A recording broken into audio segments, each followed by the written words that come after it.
fui de Dios en el amado, en lugares celestiales su bendición me dio. Antes de la creación el plan fue hecho por su santa voluntad. Escondido en Cristo estoy, nadie me apartará, y las fuerzas de este mundo no me podrán dañar.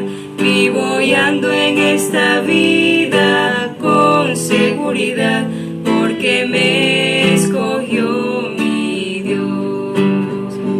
Tengo un sello que el Espíritu me ha dado, cuando mi confianza puse solo en mi Salvador, prenda que el Señor me dio de vida eterna. Escogido fui de Dios, escondido en Cristo estoy, nadie me apartará, y las fuerzas de este mundo no me podrán dañar. Vivo y ando en esta vida con seguridad, porque me escogió mi Dios. Me escogió para alabanza de su gloria, y sentóme en las alturas con Cristo mi Señor. Grande fue la admiración al ver su gracia, cuando me escogió mi Dios. Escondido en Cristo estoy, nadie me apartará, y las fuerzas de este mundo no me podrán dañar. Vivo y ando en esta vida con seguridad, porque me escogió mi Dios.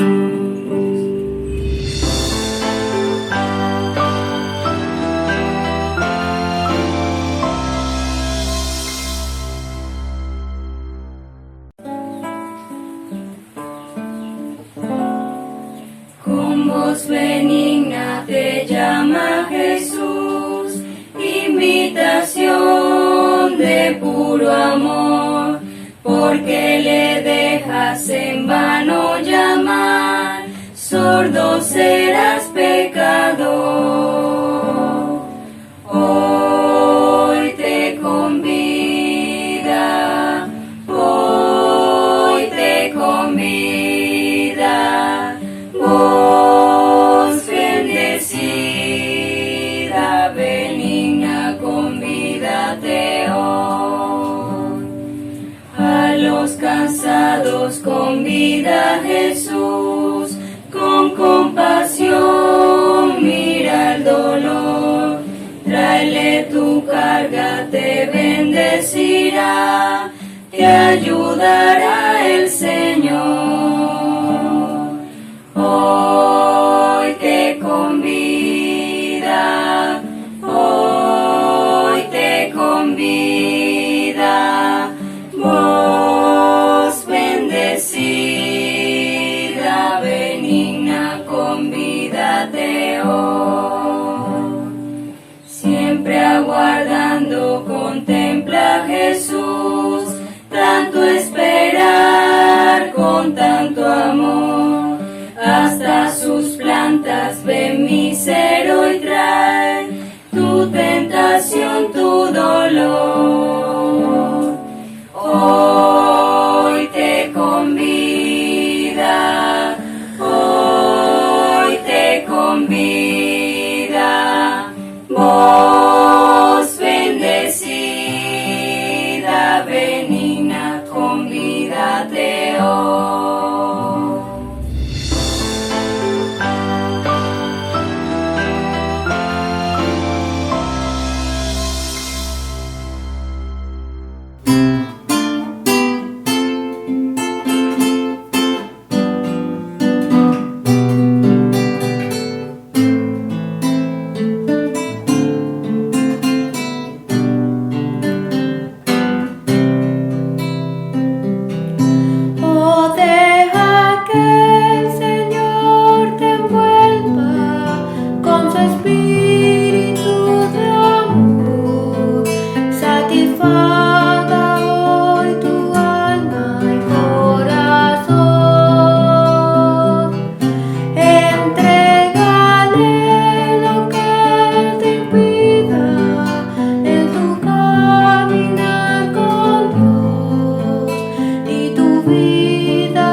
Muy buenos días, hermanos, hermanas. Hoy tenemos dos primeras cosas. Es el primer día de la semana, obviamente, como todos los domingos, celebramos la resurrección de Jesucristo.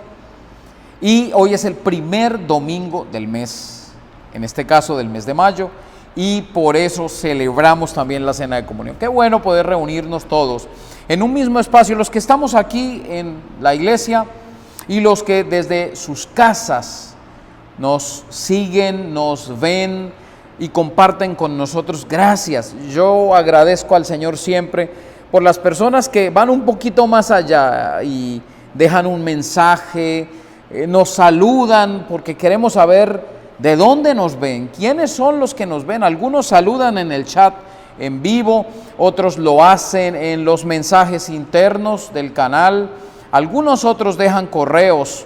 Gracias a ustedes porque son voces que nos dicen, estamos con ustedes, los estamos viendo, los estamos acompañando, y eso siempre es bueno. Hoy vamos a continuar con la serie Preguntas en torno a Jesús, porque estamos estudiando el Evangelio de Marcos, y el Evangelio de Marcos, si usted lo lee del 1 al 16 en una sola sentada, y yo espero que ustedes lo hagan, y no una sola vez, sino varias veces, se darán cuenta de que se desarrolla a través de preguntas en torno a Jesús, porque Marcos quiere responder la pregunta, ¿quién es Jesús?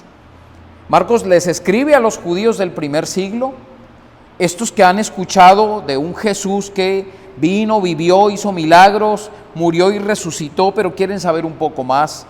Y Marcos es uno de los primeros escritores que dejan evidencia del ministerio de Jesús. Y él responde a las preguntas, ¿quién es Jesús? Yo le invito a que usted en casa pueda hacer el mismo ejercicio que hice yo. Cada pregunta que tiene que ver con Jesús, no todas las preguntas que aparecen en Marcos, pero sí las que tienen que ver con Jesús, las subraye en algún color, para que se dé cuenta de cómo Marcos está desarrollando su evangelio a través de preguntas. Hoy corresponde una sección un poco larga, la sección de los versículos 13 al 28 del capítulo 2, Marcos 2 del 13 al 28, y los vamos a ir leyendo a medida que vayamos desarrollando las secciones. Pero quiero decir algo antes de comenzar la pregunta a desarrollar de hoy.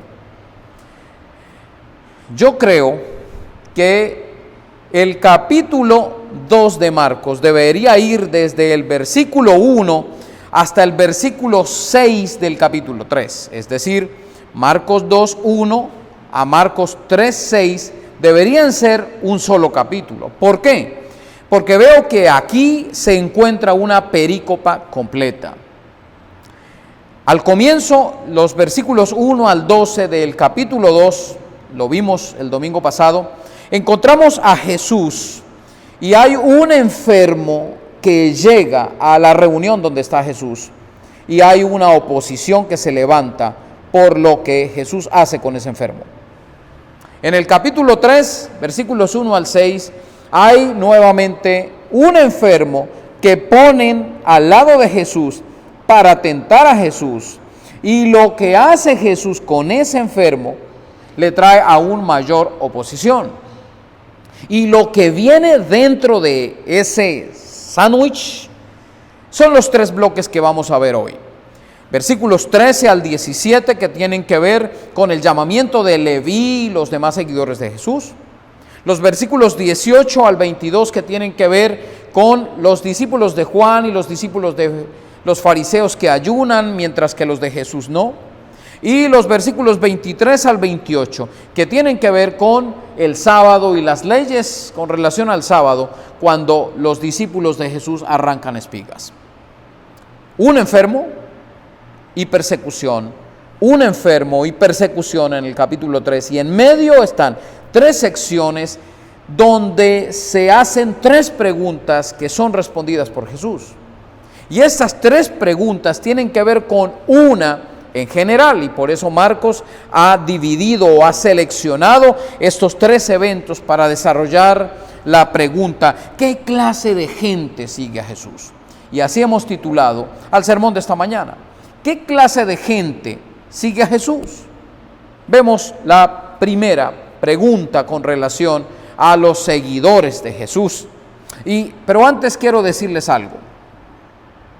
Creo que la fama de alguien tiene que ver en buena parte de qué tipo de persona es la que sigue a ese famoso. Hay futbolistas famosos y los seguidores de esos futbolistas son los apasionados por el fútbol. Tenemos cantantes famosos y esa fama de ese hombre o de esa mujer se pueden describir de acuerdo al tipo de seguidores que tiene cada artista. Los artistas de música clásica, los artistas de música, si es que se le puede llamar música a lo que está sucediendo hoy, y las letras explícitas y sucias, y el tipo de seguidores, creo que se puede deducir en estos casos qué clase de artista es de acuerdo a qué tipo de seguidores tiene. Y es eso lo que encontramos aquí. La oposición al ver a Jesús, que está ganando fama muy rápido. Si usted recuerda el capítulo 1, comienza un Jesús que está solo, que está en el desierto, pero que al final del capítulo 1 ya tiene muchísima fama, tanta fama que no puede estar en los pueblos, sino que tiene que quedarse en los lugares desiertos. Y después de esa fama comienza entonces la persecución o la oposición a través de los escribas, y ahora vamos a ver no solo los escribas, sino también los fariseos. En otras palabras, toda la comunidad religiosa del primer siglo. Y la primera pregunta la vamos a ver, versículos 13 al 17. Jesús salió otra vez junto al mar, y toda la gente venía a él y les enseñaba. Y pasando vio a Leví, hijo de Alfeo, sentado en el lugar de los tributos públicos, y le dijo: sígueme. Y levantándose, lo siguió. Sucedió que estando Jesús sentado a la mesa en casa de Leví, muchos publicanos y pecadores estaban también sentados a la mesa con Jesús y sus discípulos, porque eran muchos los que lo habían seguido. Y cuando los escribas de los fariseos, algunos dicen los escribas y los fariseos, lo vieron comer con los pecadores y publicanos, decían a sus discípulos: ¿por qué come con los publicanos y pecadores? Al oírlo, Jesús les dijo: los sanos no tienen necesidad de médico, sino los que están enfermos. No he venido a llamar a justos, sino a pecadores. ¿Les parece si oramos para que el Señor sea dirigiéndonos durante este espacio? Padre, gracias te doy por tu palabra, porque ella siempre nos habla. Gracias, Señor, porque yo, siendo un instrumento de muy poco valor, me has usado, me has llamado al ministerio de compartir tu palabra, al ministerio de la predicación. Señor, y no estoy aquí porque sea mejor que mis hermanos, sino porque he sido llamado. Es tu gracia inmerecida, es tu misericordia. Gracias, Señor, porque siempre que vamos a tu palabra nos encontramos retados, motivados, a veces golpeados, porque es que tu palabra tiene un poder extraordinario. Que ella nos hable hoy una vez más, te lo pido, Señor, que tu Santo Espíritu pueda convencernos de la verdad. En Jesucristo te lo pido, amén. Y aquí tenemos la primera de las tres preguntas. ¿Qué clase de gente sigue a Jesús? Bueno, los pecadores, los fariseos y los escribas principalmente. Querían entorpecer el ministerio de Jesús, querían menospreciar a Jesús en medio de su fama, señalando el tipo de seguidores que tenía. Pero, ¿quiénes son ellos? ¿Te sigue alguien importante? ¿Te sigue alguien de respeto, alguien de renombre? No vemos a nadie. Pero si te siguen los indeseables, y en este caso Marcos relata muy bien este episodio en la vida y en el ministerio de Jesús, porque hace énfasis en quiénes son los que siguen a Jesús.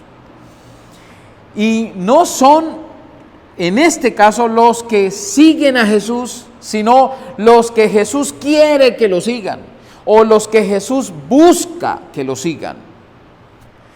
En otras palabras, no es que Jesús atraiga a personas indeseables, sino que Jesús llama a las personas indeseables, llama a los que lógicamente Él humanamente no debería llamar. Él convoca así a esos que la religiosidad ha rechazado, y es cierto que aquí hay una oposición muy grande, hay un contraste muy grande entre los diferentes tipos de seguidores de Jesús. Están los seguidores de Jesús porque Él tiene la palabra, Él tiene el evangelio, porque Él ha venido a instaurar el reino.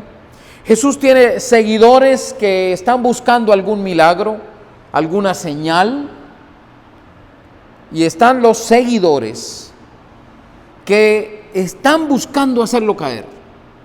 Es decir, son esos seguidores, están detrás de Él todo el tiempo para criticar, para señalar, para hacer caer, para hacer tropezar, para hacer daño. Y yo creo que hoy en día siguen existiendo esos tres tipos de seguidores. Están los seguidores de Jesús, porque han sido convocados por la palabra, por el Señor mismo, y no tienen otro motivo que conocerlo a Él. Están los seguidores de Jesús, los que están buscando el milagro, están buscando sacar algo de provecho, están buscando de una u otra manera que Jesús los sane, que Jesús les ayude con sus problemas, que Jesús les quite las deudas de encima. Tienen algo que quieren sacar de Jesús y del evangelio. Y están esos que se convierten en un tropiezo, esos que llegan a la iglesia y son tropezadero de todos, y llegan a la iglesia no queriendo conocer a Jesús, ni siquiera queriendo algún milagro de Jesús, sino queriendo hacer daño, queriendo criticar. Y son esos que se sientan y miran y todo les cae mal y todo les sabe mal, y siempre encuentran un error en alguien, en todas las personas, y se convierten en opositores de Jesús, creyendo que son sus seguidores. Aquí están estos tres seguidores. Y en esta primera parte, Jesús, sabiendo lo que iba a acontecer, Él se les adelanta y no espera que los sigan los pecadores, los llama. Se acerca a Jesús, versículo 14, y pasando vio a Leví, hijo de Alfeo, sentado en el lugar de los tributos públicos, y le dijo: sígueme, y levantándose lo siguió. ¡Qué belleza! ¡Qué texto tan precioso! Porque es lo mismo que pasó conmigo. Y creo que cada cristiano debe verse ahí, sentado ante el pecado. ¿Y por qué digo ante el pecado? Porque no era un trabajo muy sano, que digamos, en el primer siglo. Todos sabemos que los recaudadores de impuestos le trabajaban a Roma, al enemigo de Israel, al que tenía sometido a la nación de Israel y a todas las naciones alrededor. El imperio romano era fuerte, era opresor. Y estos hombres judíos que se levanten y por amor al dinero digan: yo quiero trabajar para Roma, y vayan recogiendo impuestos a la gente necesitada, que era la mayoría de israelitas, eran corruptos, porque la mayoría de ellos no solamente cobraban los impuestos y se los entregaban al imperio de turno o a los gobernantes de turno, sino que se quedaban con una tajada. Y por eso eran tan aborrecidos. Pero ¿quién es más? Los pecadores. 3 veces se utiliza la expresión publicanos y pecadores. Versículo 15. Estando Jesús sentado a la mesa en casa de Leví, muchos publicanos y pecadores estaban también sentados a la mesa con Jesús. Versículo 16. Y cuando los escribas y los fariseos lo vieron comer con los pecadores y publicanos, decían a sus discípulos: ¿por qué come con los publicanos y pecadores? Hay un énfasis marcado en qué tipo de seguidores tiene Jesús. ¿Y cuáles son los seguidores? Los publicanos, o sea, los traidores, y los pecadores. Porque hay diferencia entre los pecadores y los no pecadores. ¿Había no pecadores? No. Podríamos decir que eran esos que tenían mala fama en medio de la comunidad. Eran los ladronzuelos, eran las mujeres trabajadoras sexuales. No sabemos, pero tal vez eran todo eso. Esas personas rechazadas, esas personas que estaban excluidas de las reuniones sociales, de los cultos de la época. Y Jesús los llama y Jesús los defiende. Y los defiende mostrando el propósito de su ministerio. Versículo 17. Al oírlo, Jesús les dijo: los sanos no tienen necesidad de médico, sino los enfermos. No he venido para llamar a los justos, sino a los pecadores. Y otra vez, yo creo que esto está de más decirlo, pero ninguno de ellos era justo. Pero el Evangelio de Jesucristo tiene que ver con su enseñanza, la misma que daba Juan el Bautista y la misma que ratificaba Jesús. Capítulo 1, versículo 15: el tiempo se ha cumplido y el reino de Dios se ha acercado. Arrepiéntanse y crean en el Evangelio. Para ser discípulos de Jesús es necesario el arrepentimiento, y el arrepentimiento viene solo cuando una persona ha entendido que está mal, cuando ha entendido que ha sido un fracaso delante de Dios. Ni los escribas, ni los fariseos, ni mucha gente en el Israel del primer siglo aceptaba ser pecador, estar fuera del reino del Señor. No, ellos creían que por ser judíos, que por ser descendencia de Abraham, formaban parte de la comunidad cristiana, de la comunidad que esperaba al Christos, al Mesías, de la comunidad salva. Qué difícil es evangelizar a un nacido en un hogar cristiano. Y lo digo por experiencia propia, porque yo soy un hijo de un pastor. Yo crecí en medio de las Escrituras, crecí escuchando los himnos, cantando los himnos, acompañando a mi papá a las visitas. El Evangelio para mí era el único círculo que yo conocía. El único círculo social era la iglesia. ¿Y de qué me arrepiento? Cuando era adolescente, ¿de qué me arrepiento si no he fornicado, si no he ido a ningún baile, si no he tomado licor? ¿De qué me arrepiento?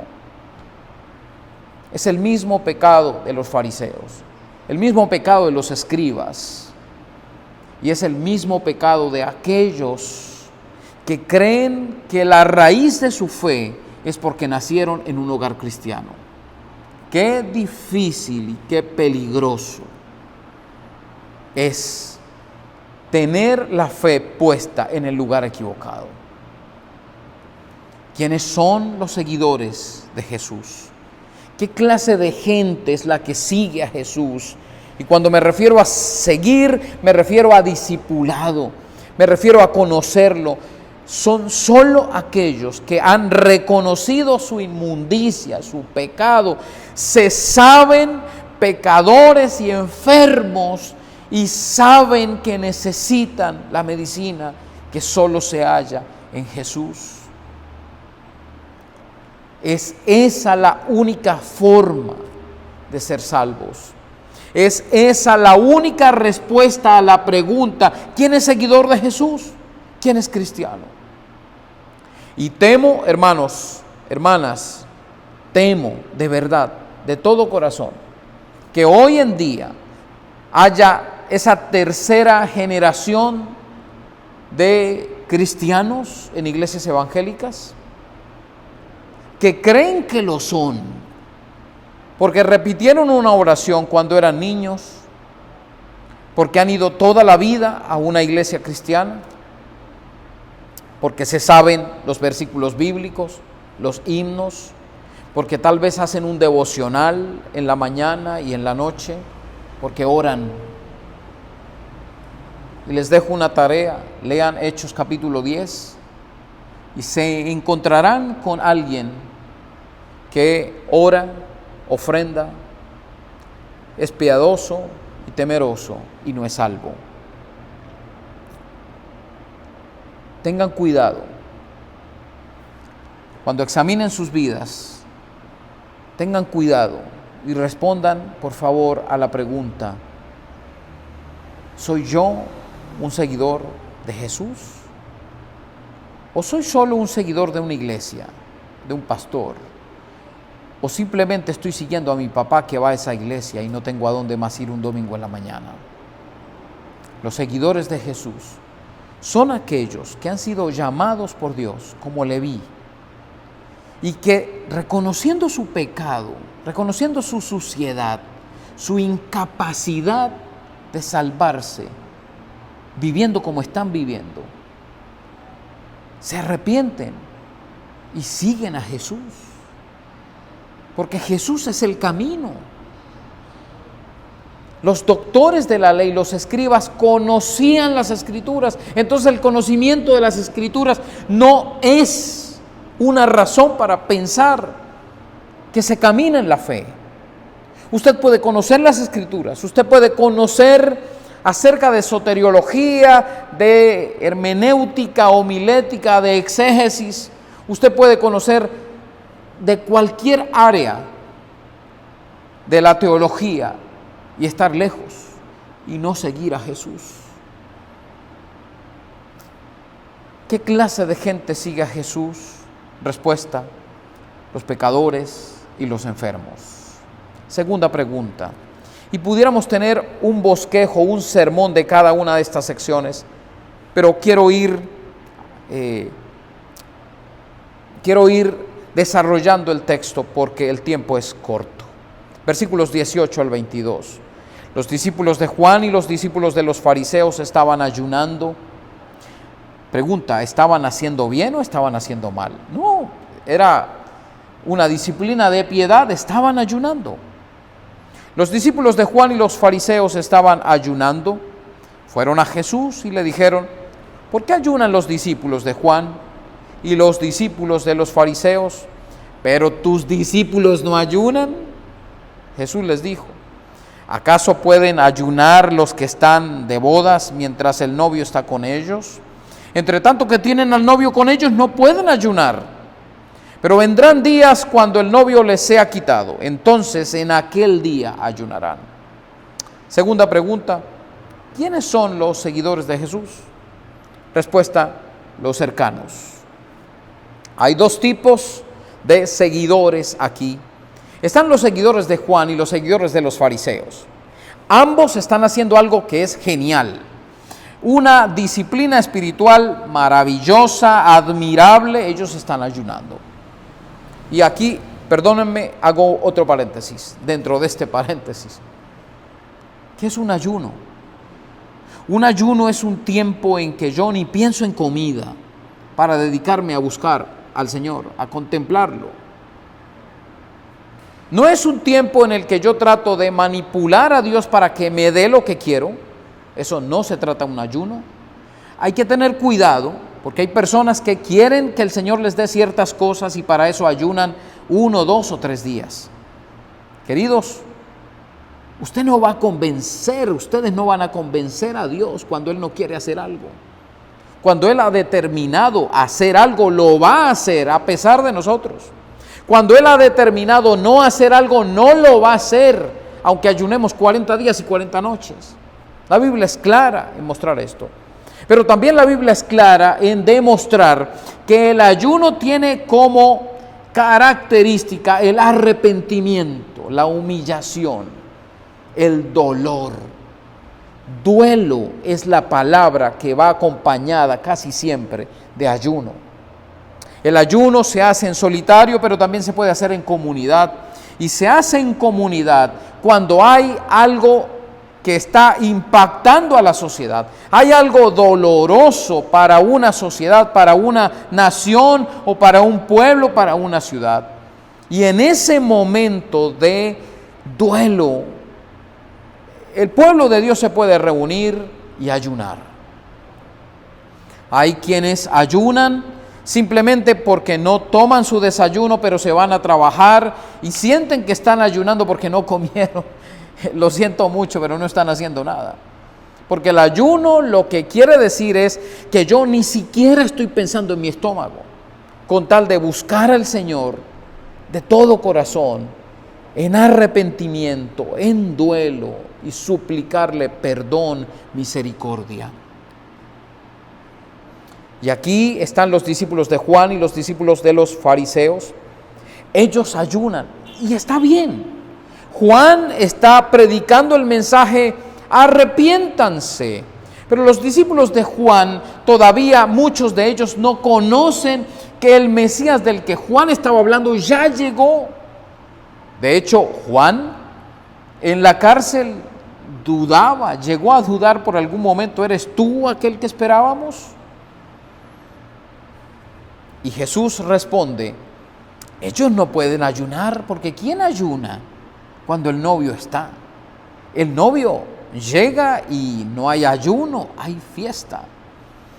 Y yo puedo darles o enviarles a sus correos un breve estudio acerca de lo que significa el novio en la escatología judía de antes del primer siglo. Ustedes, sobre todo en Jeremías, van a encontrar unas 3 o 4 veces lo que se habla del duelo de la nación cuando el juicio del Señor venga sobre Israel. Y dice por lo menos en el capítulo 25, versículo 10, y así en diferentes lugares de Jeremías, haré perecer entre ellos la voz del gozo y la voz de la alegría, la voz del novio, la voz de la novia, el ruido de las piedras del molino y la luz de la lámpara. Y así en diferentes lugares de Jeremías se habla de la voz del novio, de la alegría, de la fiesta. Jeremías capítulo 16, versículo 9, y así otros versículos que hablan del novio y de la novia como ese momento de juicio en el que ya no habrá alegría en la nación de Israel. Pero habría una esperanza también para ese pueblo que estaba en el exilio, que estaba siendo oprimido por diferentes naciones como parte del juicio, como parte de la disciplina de Dios con su nación. Y hay una voz de esperanza en Jeremías, en el capítulo 33, versículo 11. Así, versículos 10 y 11, así ha dicho el Señor, en este lugar del cual dicen que está destruido, sin hombres, sin animales, en las ciudades de Judá, en las calles de Jerusalén, que ahora están desoladas, sin hombres, sin habitantes, sin animales, todavía se ha de escuchar la voz de gozo, la voz de la alegría, la voz del novio, la voz de la novia, la voz de los que al traer sacrificios de acción de gracias a la casa del Señor, digan: alaben al Señor de los ejércitos, porque el Señor es bueno, porque para siempre es su misericordia, porque restauraré de su cautividad a la tierra como al principio, así ha dicho el Señor. ¡Qué belleza que estas palabras resonaban en el corazón de cada judío del primer siglo! Porque esperaban el momento en el que la tristeza se acabaría y volvería a verse la alegría, la voz del novio, la voz de la novia, la celebración, porque ha comenzado la restauración de la cautividad. Y el Señor Jesús dice ahora en Marcos capítulo 2, ¿acaso pueden ayunar los que están de bodas mientras el novio está con ellos? La lección es clara para ellos. No pueden ayunar mientras esté con ellos Jesús.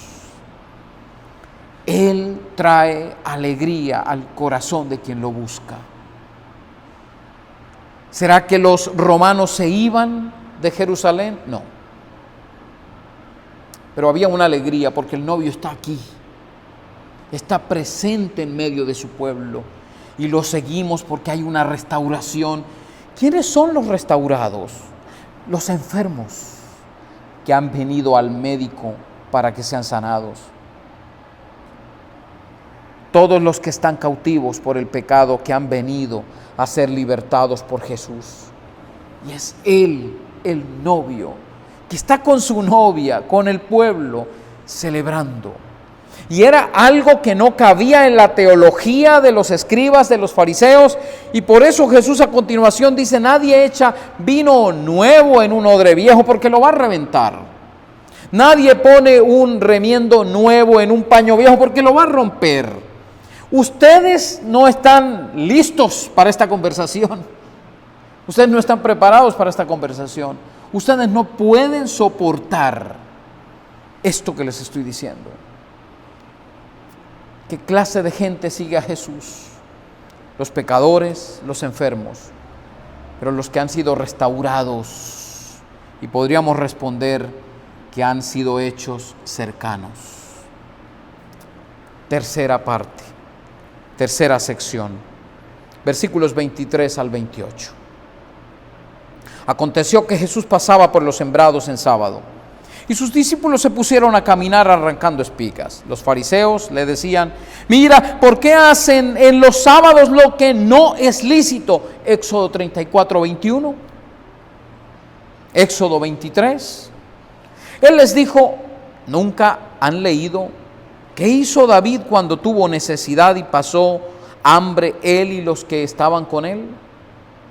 ¿Cómo entró en la casa de Dios siendo Abiatar sumo sacerdote y comió los panes de la presencia y aún dio a los que estaban con él, cosa que no es lícito comer salvo a los sacerdotes? También les dijo: el sábado fue hecho para el hombre y no el hombre para el sábado. Así que el Hijo del Hombre es Señor aún del sábado. ¿Qué clase de gente es la que te está siguiendo, Jesús? Y la respuesta de Jesús es: los que conociéndolo tienen compasión. Y usted me pregunta: ¿cómo así? ¿Qué tiene eso que ver? Es muy sencillo. Es sábado, es día de reposo. Los discípulos deberían estar disfrutando, contemplando al Señor. Pero recuerden, están con el novio. Y donde está el novio, está el reposo. Es lo que está diciendo Jesús. Ellos están con Él disfrutando de su presencia. Pero hay otros seguidores que lo están siguiendo. Ellos tampoco están disfrutando del sábado. No están adorando. Están buscando en qué hacer caer a Jesús. Pero hay algo en el corazón de ellos. Ellos no se alegran porque la gente sea sanada. Ellos rechazan al tipo de gente que está siendo sanada. Ellos no se alegran porque hay un mensaje de alegría para el pueblo, de restauración. Ellos se enojan porque hay alguien que les está quitando seguidores. ellos no se preocupan por el que tiene hambre. Ellos están preocupados porque los que tienen hambre están no cumpliendo con las reglas de la religiosidad de la época. Y aquí es cuando las reglas son más importantes que las personas. ¿Y qué tan común es esto entre nosotros? Cuando es más importante cómo canta, cómo viste, cómo camina, cómo hace. Pero ¿por qué viene tan mal vestido a la iglesia? ¿Se ha preguntado si tiene más ropa? ¿Pero por qué duerme en los cultos? ¿Se ha preguntado si pudo dormir la noche anterior? ¿Pero por qué está como desmotivado? ¿Se ha preguntado si hay algo que le está golpeando? Porque somos tan buenos para juzgar, somos tan buenos para criticar al otro. Y ese no es el Evangelio. Y ellos no están cumpliendo con los requisitos que exigía la religiosidad de la época. Ahora usted me va a decir, pero es que es ley de Dios, sí y no. Está bien que Éxodo 20 y Éxodo 34 dicen que deben descansar el día sábado, pero ¿por qué no vamos a dos pasajes bíblicos? Por ejemplo, Éxodo 23, 12. Y veremos lo que dice este pasaje. Éxodo 23, 12. 6 días te dedicarás a tus labores, pero en el séptimo cesarás, para que descansen tu buey y tu asno, y renueven fuerzas el hijo de tu sierva y el forastero. ¿Para qué?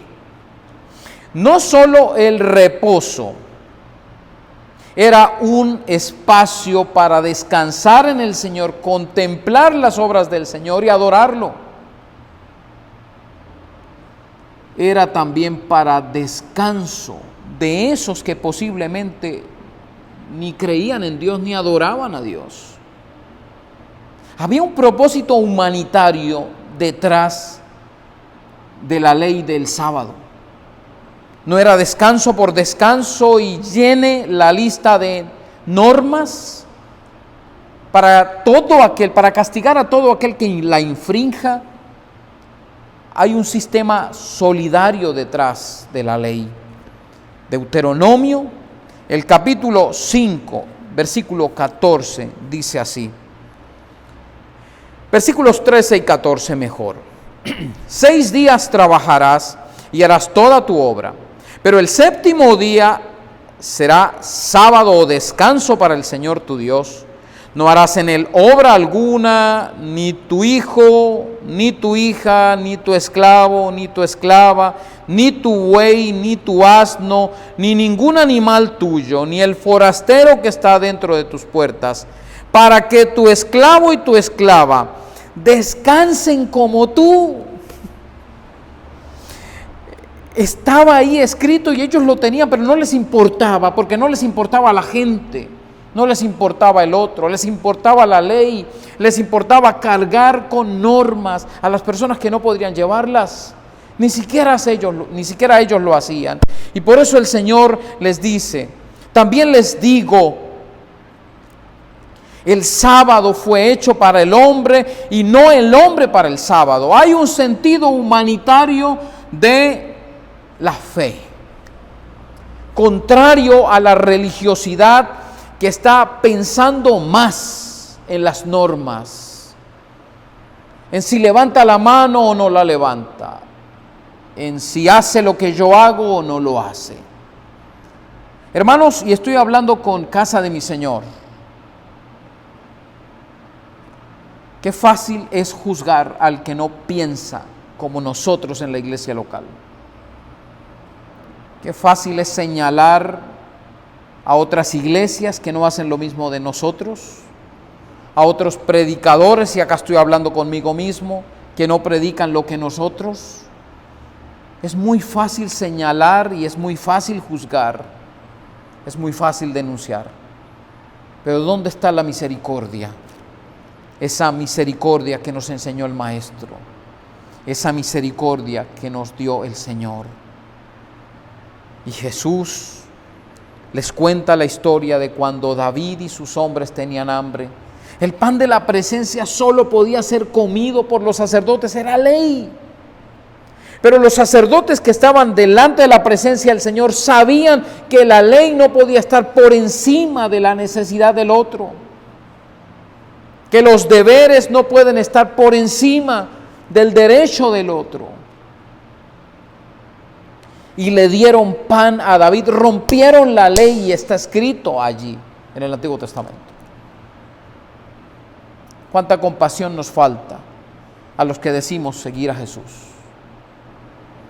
Y quiero, para terminar, pensar en dos cosas. Lo primero en lo que quiero pensar es, ¿qué pasa si como iglesia seguimos yendo a esos lugares? Y yo sueño con que sigamos yendo a los lugares donde no ha llegado el Evangelio aún, a las invasiones, a estos 5 lugares donde estamos teniendo presencia, las iglesias El Camino de la Vida y Casa de mi Señor.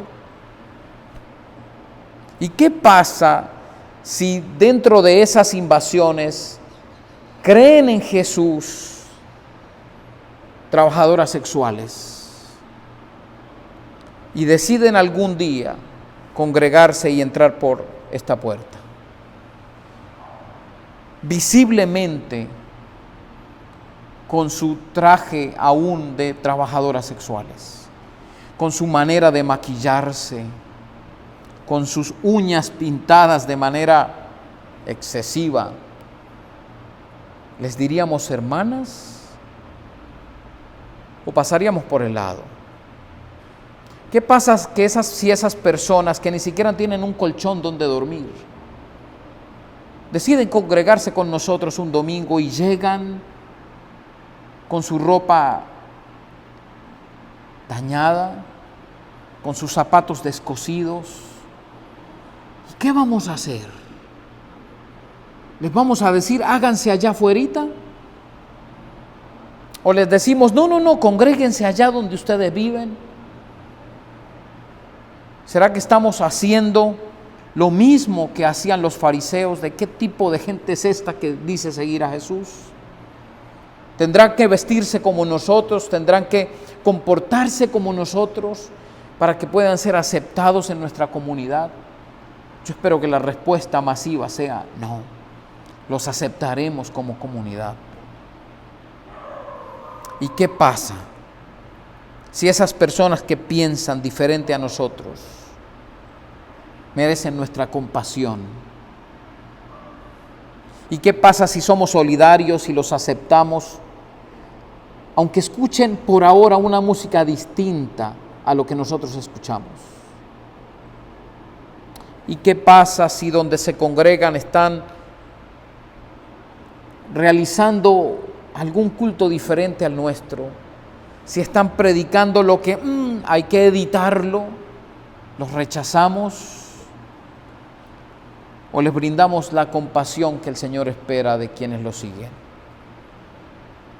Porque la gente que sigue a Jesús, por lo general son pecadores y enfermos que han sido restaurados.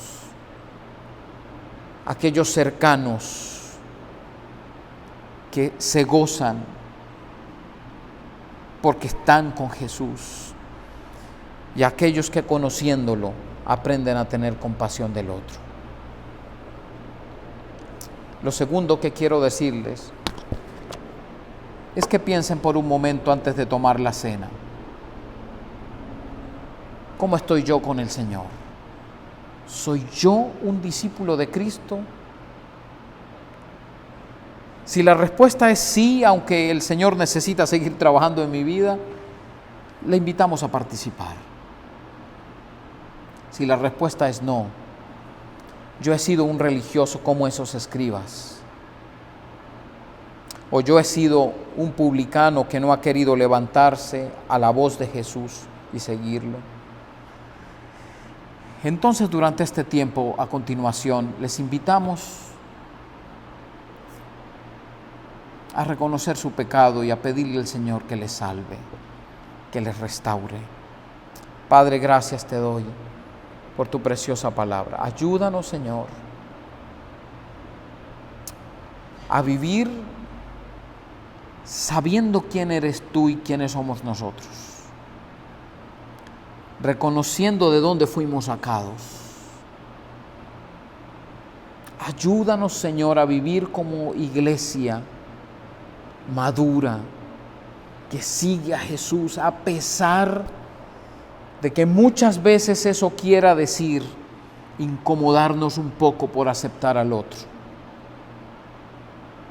Yo te pido que tú nos sigas hablando a través de tu palabra y que ahora, cuando vamos a recibir la cena, podamos estar seguros de que somos tus hijos a través de la fe en Jesucristo. Bendícenos, Señor, en Jesucristo te lo pido. Amén.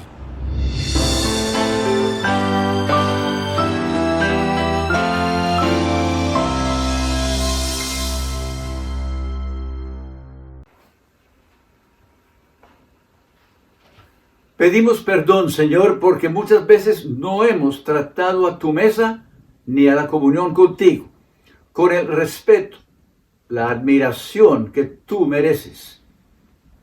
Tú has puesto a tu iglesia, así como la mesa de comunión, en gran honor y de suma importancia. No hay mayor advertencia de que cristianos evangélicos hayan olvidado sus raíces que el deterioro en la celebración de los sacramentos.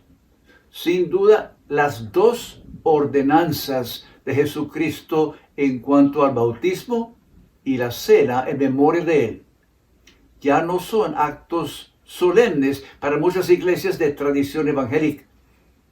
Aclaremos el uso del término sacramento.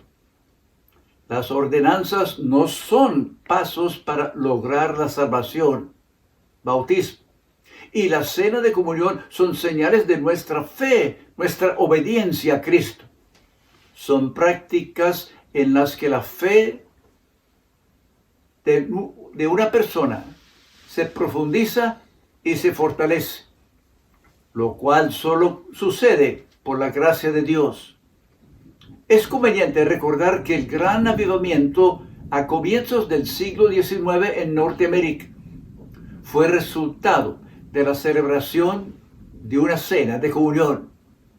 En aquella ocasión, 20,000 personas se congregaron para luego regresar a sus hogares asombrados por la maravillosa mano de Dios, obrando en corazones arrepentidos.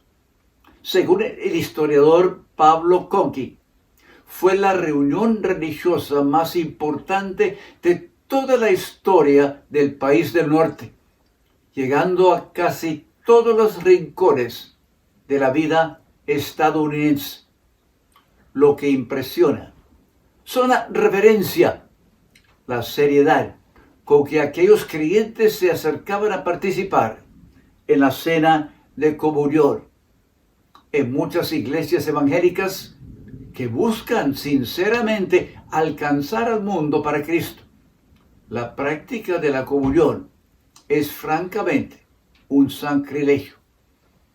Para algunas es algo que apenas ocurre durante la ofrenda, o se trata de una pequeña mesa con galletas y jugo en algún salón aparte, para aquellos que sienten motivados a participar. La definición de la comunión, el cuerpo de Cristo participando unos con otros, obedeciendo una ordenanza de su Señor, está completamente perdida, sin reconocer que la Santa Cena es algo singular, es central en la vida cristiana. Es una práctica ordenada por Jesucristo mismo.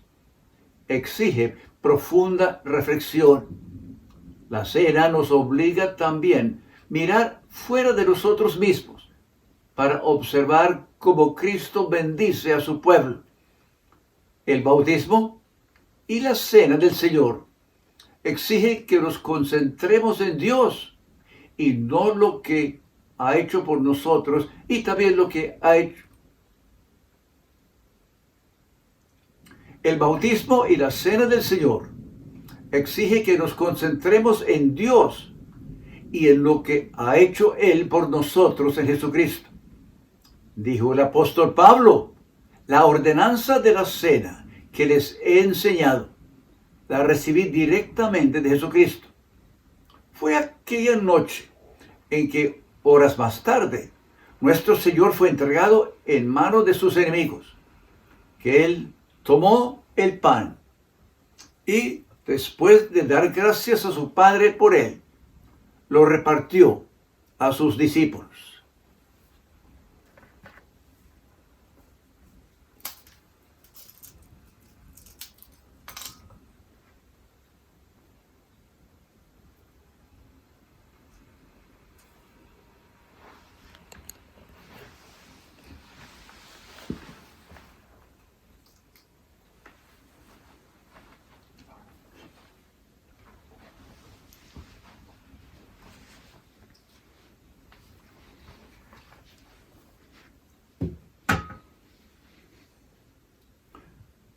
Oremos.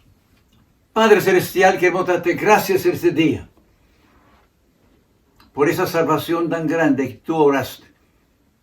Y también por esos recordatorios para poder siempre recordar nuestra gran necesidad de aquella salvación. Pedimos, Señor, que al participar de estos elementos podemos hacerlo con la responsabilidad que esto se merece. Lo pedimos en el nombre de Jesucristo. Amén.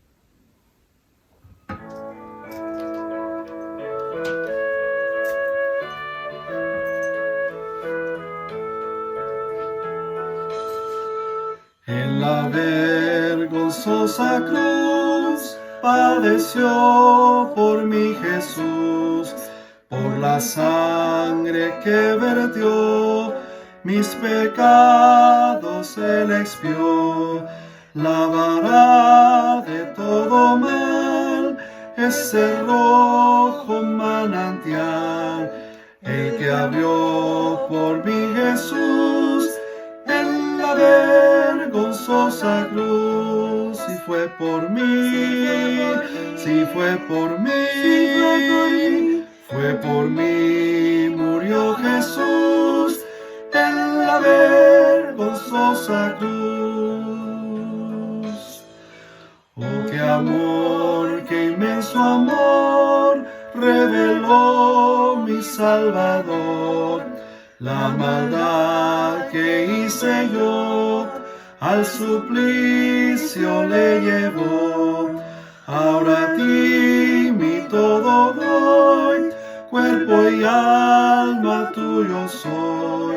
Mientras permanezca aquí, hazme siempre fiel a ti. Si fue por mí, si fue por mí, fue por mí, murió Jesús en la vergonzosa cruz.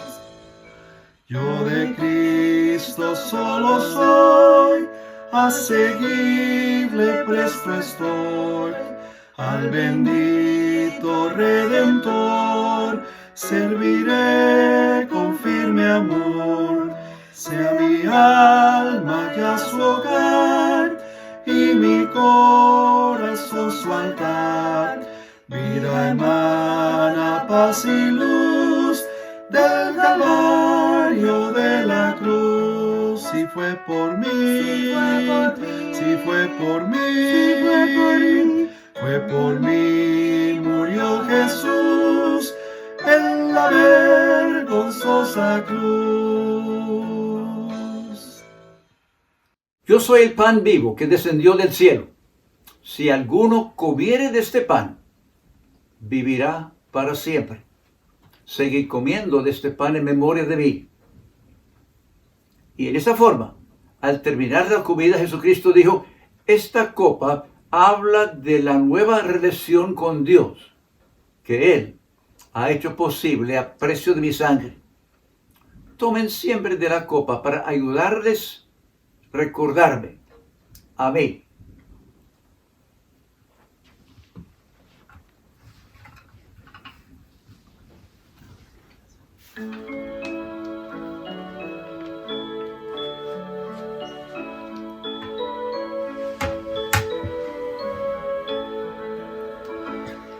Hay un precioso manantial de sangre de Manuel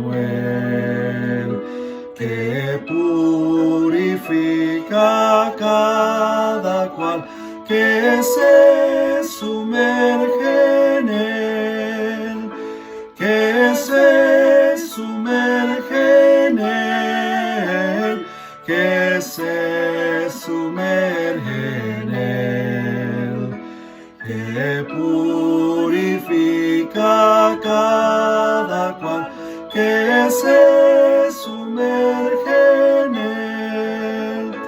El malhechor se convirtió pendiente de una cruz.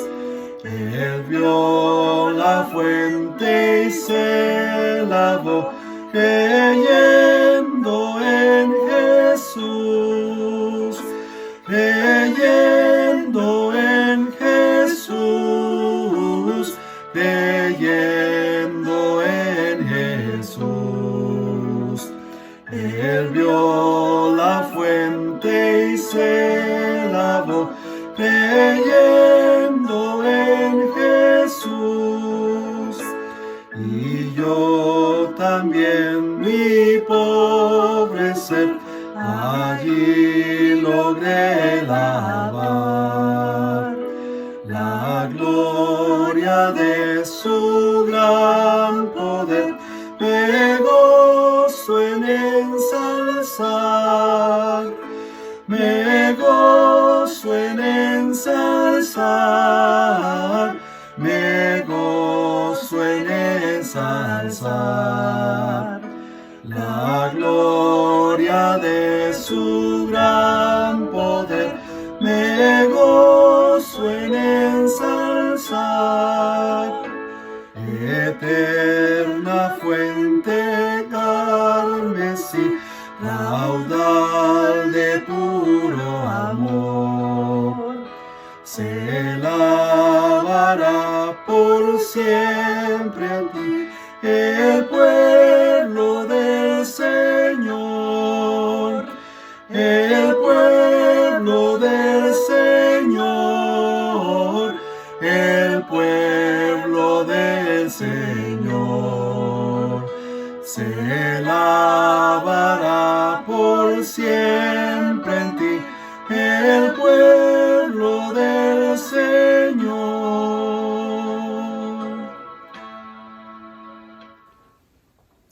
La sangre de Cristo nos limpia de todo pecado.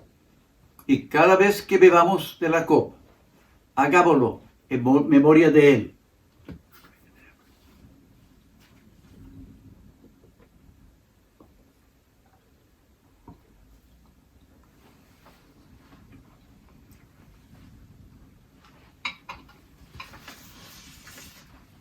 Padre nuestro, al participar del pan y de la copa, tú nos recuerdas el gran plan de redención y perdón que has obrado a través de Jesucristo.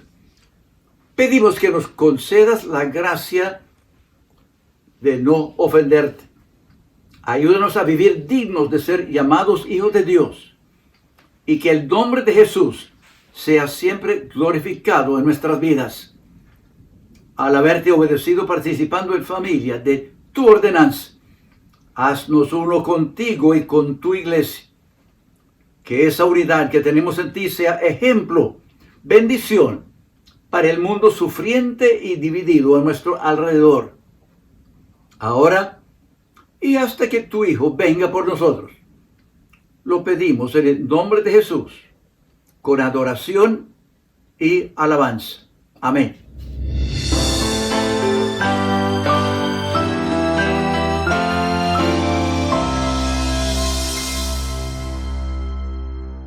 Al manifestar su deseo de ser bautizada, Jenny Evelyn Hus le dijo a su pastor: «He pasado la mayor parte de mi vida en este pueblo de la Concordia. Quisiera tener la oportunidad de decirle a todo el mundo lo mucho que amo a Jesucristo». Con fe en su Salvador, expresó gozo al ser bautizada en su pequeña iglesia localizada en Nueva Hampshire, cerca del Océano Atlántico en Estados Unidos. Este joven le había correspondido atender a su hermana inválida, totalmente incapacitada, siendo ella misma bastante impedida por un reumatismo crónico. En vez de quejarse, había aceptado su difícil tarea con amor, como una comisión divina. A veces, sobre todo, cuando dolorosas circunstancias nos agobian, como en el caso de estas dos hermanas, es preciso reconocer que el Espíritu de Dios está con nosotros, nos consuela. La lectura de la Biblia nos recuerda lo que sufrió nuestro Salvador por nosotros. Jenny Evelyn oraba a diario al Señor diciendo: «No permitas que olvide tu obra en la cruenta cruz. Haz que pueda ver que hoy no sigues colgado ahí, porque la tumba donde dejaron tu cuerpo envuelto en lienzos está vacía. Mi Señor, mi Salvador, ha resucitado victorioso». El amor de Dios fue expresado en el más grande sacrificio jamás realizado. Fueron derrotados el diablo, sus legiones en el Calvario. Hay perdón del pecado por la sangre derramada de Jesús. Luego, siendo hijos de Dios, somos capacitados por Él para hacer conocer el Evangelio y servirle. «Quiero servirte, fiel Señor, al recordar tu cruz», decía Jenny Evelyn. Continuó atendiendo a su hermana con todo lo que significa cuidar a alguien que no se puede levantar de la cama, aun cuando empeoró su artritis deformador, acompañado con agudo dolor. En medio del sufrimiento, el Señor le dio a Jenny Evelyn la letra de un precioso himno. Es una oración cantada que la colocó entre los insignes escritores de himnos de todos los tiempos. La última línea demuestra el gozo que el Señor da a sus hijos. «Hazme dispuesta a llevar mi dura cruz por ti. Con gozo sufriré, Señor, pues tú fuiste a la cruz por mí». El servicio con sacrificio, dado en nombre del Señor, crea en el corazón belleza que bendice, como si brotaran flores hermosas, perfumadas. El himno escrito por Jenny Evelyn es una flor de ese tipo. Su poema revela amplia comprensión personal del significado del sufrimiento de Jesús en la cruz. El amor divino fue su gozo, su fuente de fortaleza. La letra de su himno manifiesta claramente su respuesta de amor y lealtad a Cristo, que transformó su servicio en alegría, en vez de ser una carga. ¡Qué testimonio tan maravilloso! Y por medio de este himno, se cumplió el deseo de Jenny Evelyn cuando fue bautizada: proclamar el amor del Señor mucho más allá de aquella vereda donde vivió.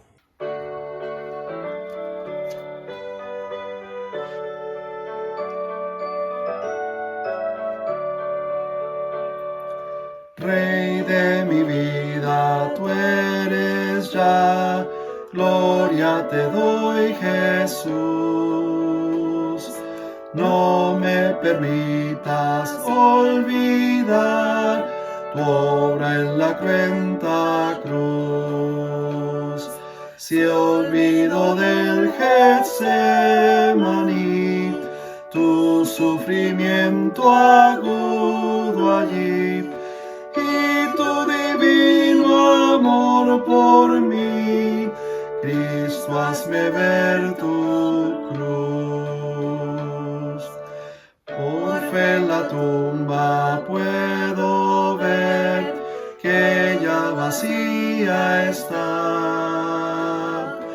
Ángeles santos de poder fueron tu guarda ya.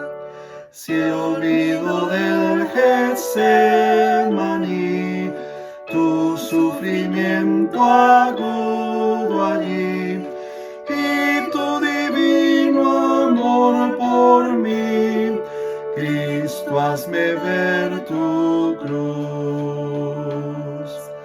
Yo cual María, quien su amor te demostró Jesús,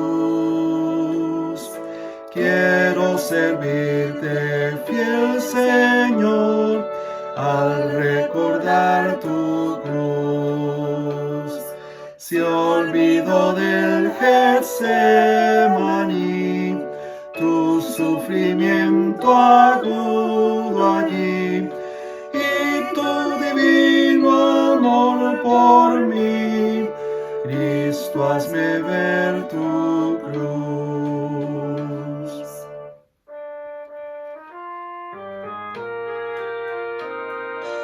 Hazme dispuesto a llevar la dura cruz por ti. Con gozo sufriré, Señor, fuiste a la cruz por mí. Si olvido del Getsemaní, tu sufrimiento agudo allí, y tu divino amor por mí, Cristo, hazme ver tu cruz.